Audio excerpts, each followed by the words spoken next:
We are the hub for news, results, and CEO interviews focusing the junior commodities sector. We provide market analysis and perspective that will help position you for solid returns.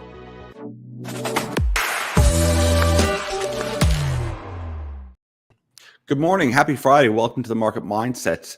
We're here today. We like to talk about major themes and issues in the markets and provide updates on current events and also some of the stocks that we think are really revolutionizing and changing the way that we operate, and providing interesting stories and headlines. Today, we want to follow that up, and importantly, on a JP Morgan posting they did, and I keep up to date on a lot of their work as well as some of the other investment banks, focusing on the car sector and car prices rising. Yeah, and before we jump into that, just to, I'm going to do another shameless plug here, Andrew. If you like this kind of content, if you like our videos, subscribe to our channel, like the video, share it with people. It means a lot to us. We're closing in on a big subscriber mark, so we're trying to push over that 2,000 number. So if you haven't already, subscribe to the channel. Helps us out a lot. We really appreciate it. But yeah, why are car prices rising? That's the major topic for today. Yeah, so I mean, I think right now the transaction price for new vehicles was up almost 12% year over year as of July 2022, according to JD Powers, and this is from, once again, a JP Morgan report. Now, of course, I mean, obviously gasoline prices, that's a major factor. Of course, the interest rates skyrocketing, huge inflation. So that's putting a huge dent. And the car market, I mean, it used to be a significant part of GDP, like a real big thing. It was kind of like home ownership. You had to own a car. It was a big issue. That's kind of shifting over decades, and it has been. And Deloitte actually put out a report kind of showing it's been diminishing over time. It doesn't have as much impact. It's not hitting younger people as much. In part, that's, I think, it's a good bad thing. I mean, but we're certainly seeing, it's the key themes that we talk about. That's why I wanted to bring it up, was global supply chain issues. Of course, the microchip issues, which is constantly in the market. And that's kind of also ties in with the political issues with Taiwan and China. So right now we're seeing that the average U.S. consumer, once again, this is from JD Powers, paid on average $45,869 for a new vehicle. That's a record high. Yeah, that's massive. And they're estimating that these new vehicle prices are obviously correlating, like you said, with, the passing along of higher costs and, the raw materials and stuff like that. And then associating with shipping issues and chip shortages that are kind of all compiling together to contribute to this boost. And, the kind of point of where this goes, it says there at the bottom of the piece, you can see, when will car prices drop? I think the answer to that might end up being never, at least for your classic combustion engine fueled cars. I think that this may be the new reality when it comes to that market. That's an interesting point. I mean, because not only do we have California mandating it, what is it, I might get this wrong. 2030, I think. 2030 or 2035, all electric, or I'm going to throw in there, and I haven't read the law, but maybe it'll be a hydrogen fuel cell as well. But it's not going to be combustion. I mean, they're kind of ahead on that. So, and this is a very political topic when it doesn't have to be. I mean, if there's innovation and it can work and it's effective and it's efficient, it's great. We should be driving innovation. It's unfortunate because it packs in a lot of politics in it, though. And we're going to leave that part aligned and, once again, try to remove as much of that as possible and just focus on the fact that even right now with the chips are kind of the same. Like this is from JP Morgan. They're saying, the chips in these cars aren't a heck of a lot different if you're buying a $25,000 car or an $85,000 car. So it's kind of like, why would you not then just focus on the high-end cars?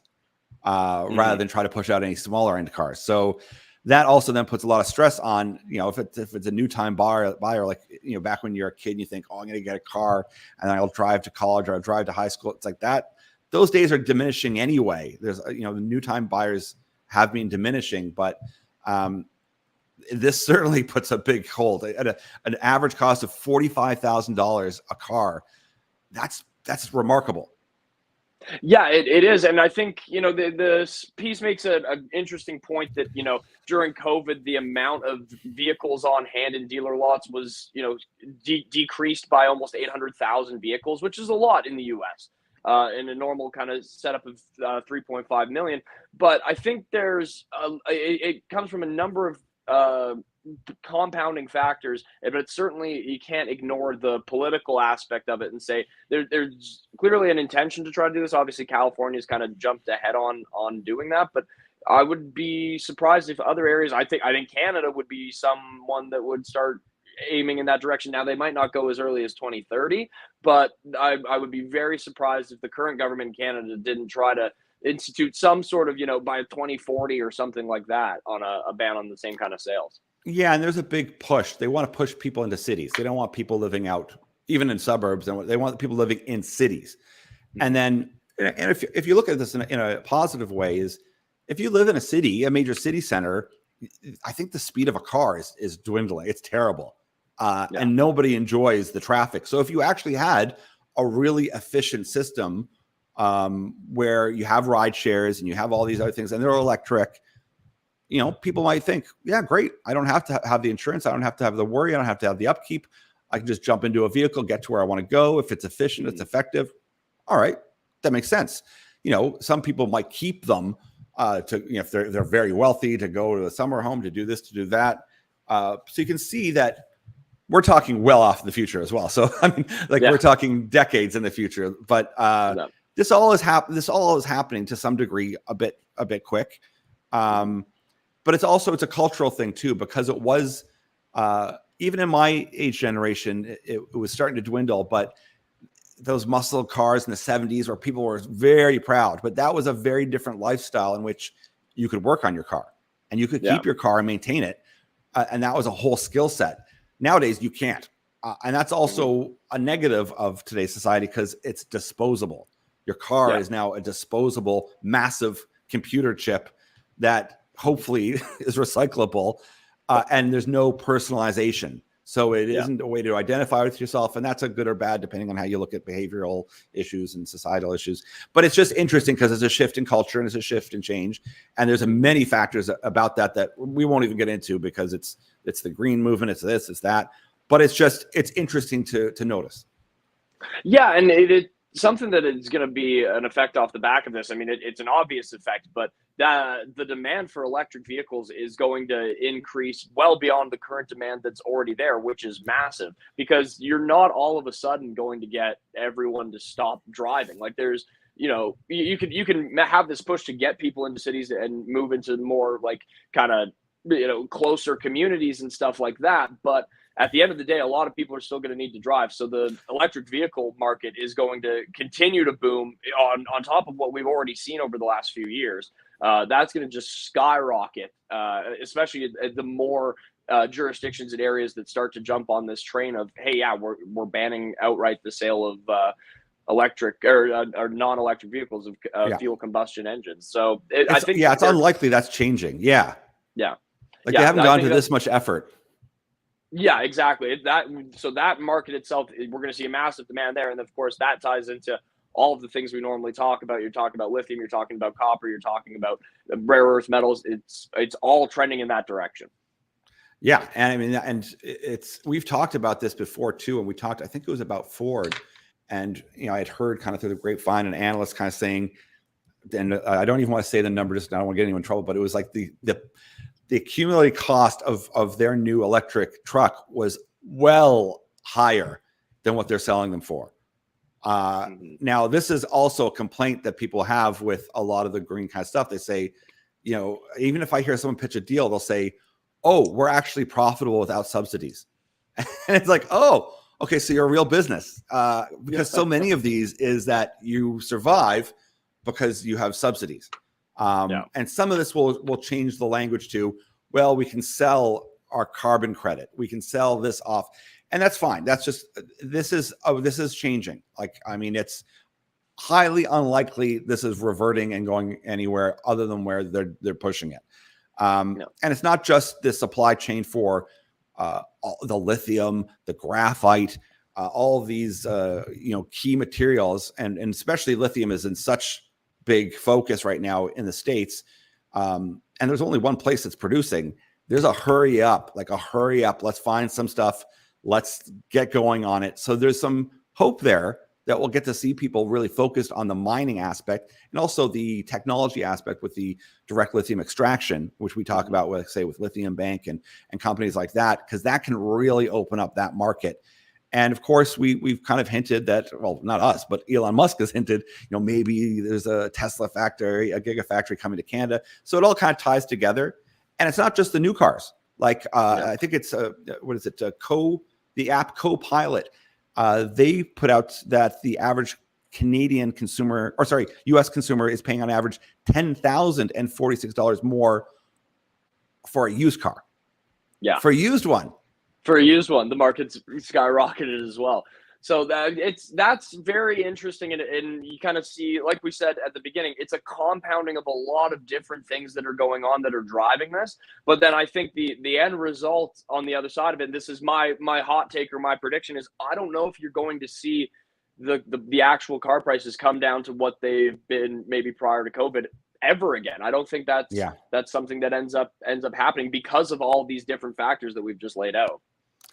They're becoming very sophisticated computers. And I mean, that's really, if you look at a Tesla, it's a computer basically that's driving you around.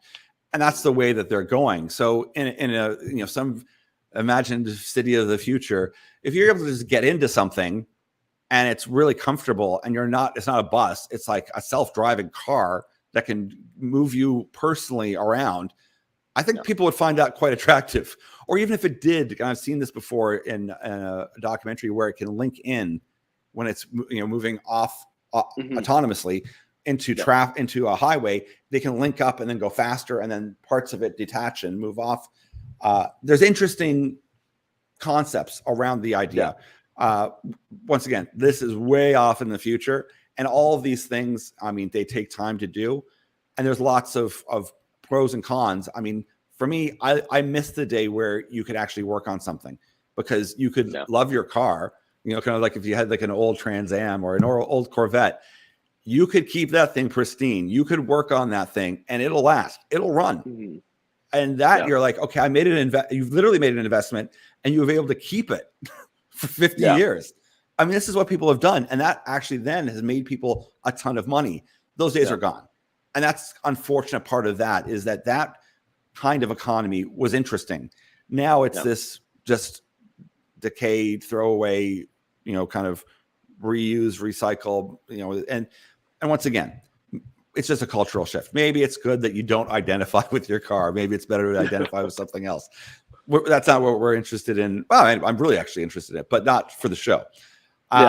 But it's a very interesting topic, and just like we're having, it can branch out into lots of different themes to see not only what's happening with the market in the car market, and I think it's 3% of GDP in the States, which is still pretty significant, but also all these other side conversations that could come up in regards to it.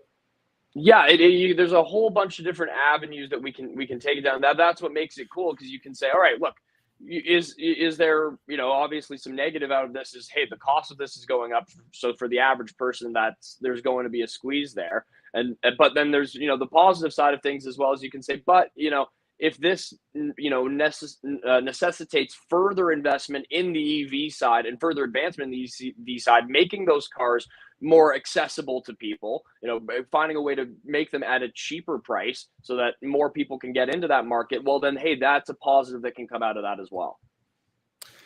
But you know what? I think we're going to leave it at that, because we want to keep this short and sweet. We're, heading into a big long weekend, and I think a lot of people have already left, to be perfectly honest. So it's the last nice long weekend of the year. So. Well, that's what the shirt is in honor of, the last day of summer. The fall is definitely coming upon us very quickly. The bright and fun, obnoxious shirts will be going away, and the more sensible fall attire will be upon us quickly. Yeah, that's for sure. But, hopefully everyone gets out and enjoys the long weekend, soak up that last little bit of summer. That's what Labor Day weekend's for. And yeah, I hope you enjoy it, Andrew. You're certainly dressed for it. So that you got the important thing down pat anyways. That's what it's all about. I'm gonna nail this weekend. I'm gonna do my best. I'm gonna try to turn my brain off and just enjoy it, have some fun with friends, get outside and enjoy the weather. We're getting lucky out here, and I mean that's a key theme we like to have as well. Is that especially when things are this chaotic and tense and whatnot, it's good to remind oneself what's important. You know, we're blessed with some good weather out here in Vancouver. It's beautiful outside, and even if things are stressful, hey, I can still have a pretty nice day. Even if the market's down, hey, I'm going to have a pretty good day. So it's good to put things into context. Hopefully you've got time with friends and family and loved ones, and hopefully you get to have a great weekend, everyone out there. Yeah. Take care, guys. We'll chat to you next week.